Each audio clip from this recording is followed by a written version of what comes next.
Hello everyone, it's Tracy from Yoga Within. Today we're going to do a mini tutorial on warrior pose. Warrior 1, warrior 2, Virabhadrasana A and B. Warrior poses are beautiful, strong poses, and we do them in many classes, in Hatha, in Ashtanga, in Flow.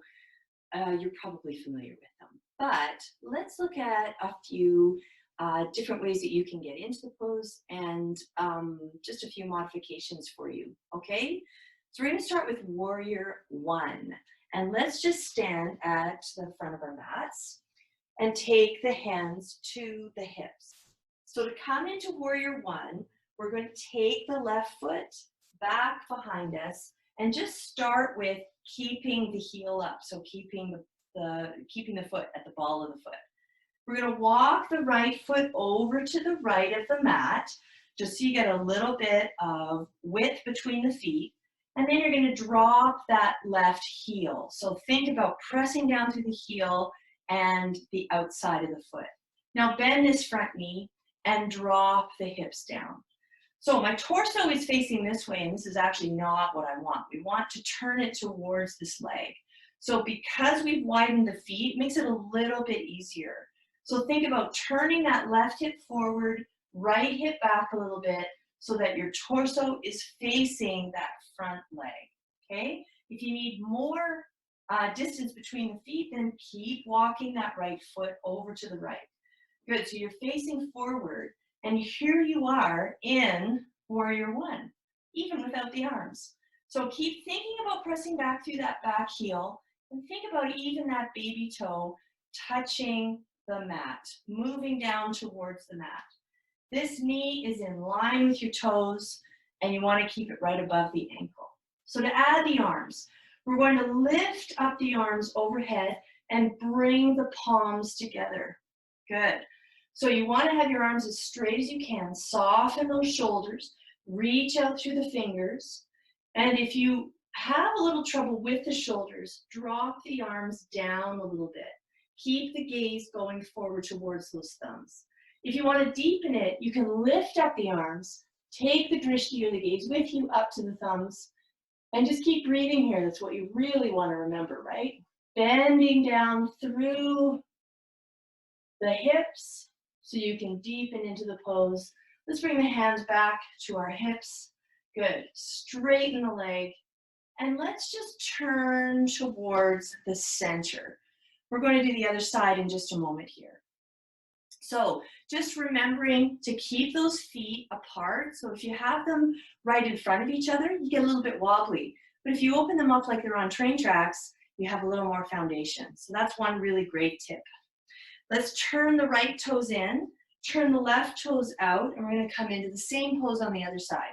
Keep walking that left foot over to the left. Let's lift up the heel on the right side. Let's bend the left knee now. And then you can start dropping that left heel down.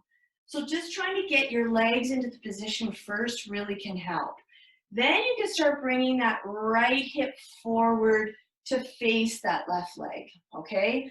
Pressing back through that back heel and the baby toe, remember, touching the mat. So facing the left leg, bending this knee. Let's lift up the arms. So again, they can be just in front of you, taking the gaze towards the thumbs. Maybe you go a little bit deeper, lifting up the arms and dropping down through the hips. Keep that right heel moving into the mat and breathe here. Good. Let's take the hands down.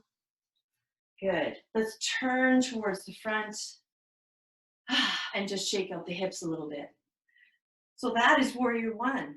You want to think about where your feet are placed. You want to think about the placement of the torso. And you also want to think about where your drishti is, where the gaze is. Okay? Let's do warrior 2 now. So we're already in a position where the feet are wide. You might want to widen them a little bit more. Let's turn the left toes in. Let's turn the right toes out. You'll find some similarities with the legs at first with these two poses, but the torso's in a different position. So let's look at that. Let's bend the right knee first, and you want to make sure that that knee is right above the ankle. So you don't want it to go over. If it is, you're going to have to widen your feet a little bit more.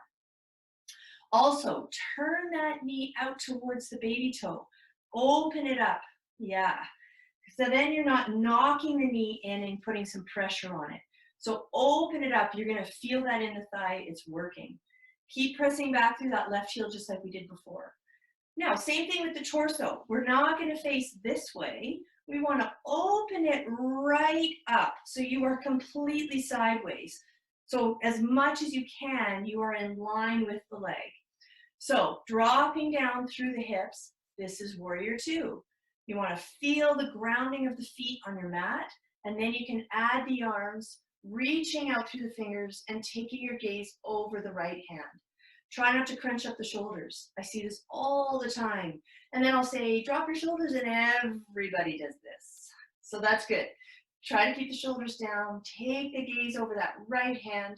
Maybe drop down even deeper through the hips. Breathe here. Press both feet into the mat. The big toe on the right foot can press in. The heel on the left foot can press in. And that probably feels like enough. Warrior two. Let's take the hands to the hips. Straighten the right leg, turn the right toes forward, and then the left toes out. And let's do the same on the other side. So let's bend that left knee.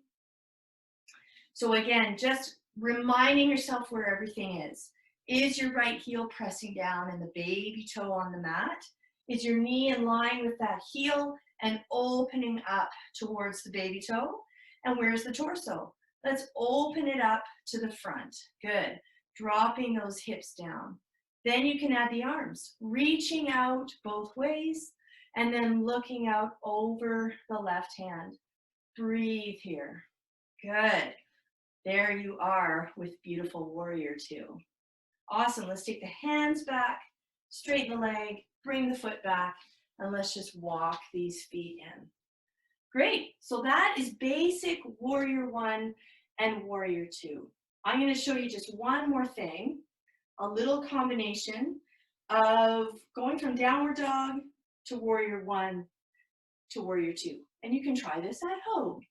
So let's come into downward facing dog. We're going to take the feet back. The fingers are spread. You're taking the shoulders away from the ears. You're dropping the head down and taking the weight back into the legs. And feel free to keep those knees really soft if you need to. Now to come into warrior one, we're going to bend the left knee, lifting that heel, turn the heel in and place it on the ground. Then look forward and take the right foot between the hands. You might need a little help to get it there. So place the foot down, and you're in now a really nice lunge. So just stay here for a moment and lift up the chest. Then just really check with your feet. Press down through the mat. You might need to walk the right foot to the right. Press both feet down into the mat, and then lift yourself up to warrior one. Lifting those arms overhead, breathing here. So you're in warrior one. Now we're going to turn into warrior two. So take the torso to the left, open up your arms. You might need to adjust your foot and lower down into warrior two. Great, eh? And let's come back over to the lunge. Take the foot back to downward facing dog, and we'll do the same on the other side. So lifting that right knee, turning the heel in, taking the gaze forward, taking the left foot forward. So coming into the lunge, really planting your feet, maybe walking the left foot to the left a little bit, and now lift up to warrior one.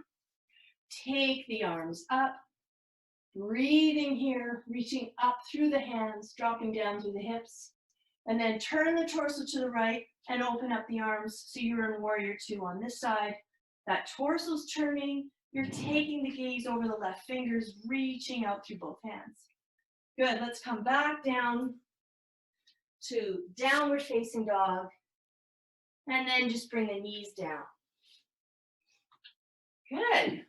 So you have warrior one, you have warrior two, and then you have a little bit of a sequence just to play with both poses. So keep practicing. Keep playing with your positioning of your feet, whether they're wide or not, or how far apart they are. Just make sure the knee is safe and have fun with both poses. Thanks for joining. We'll see you next time.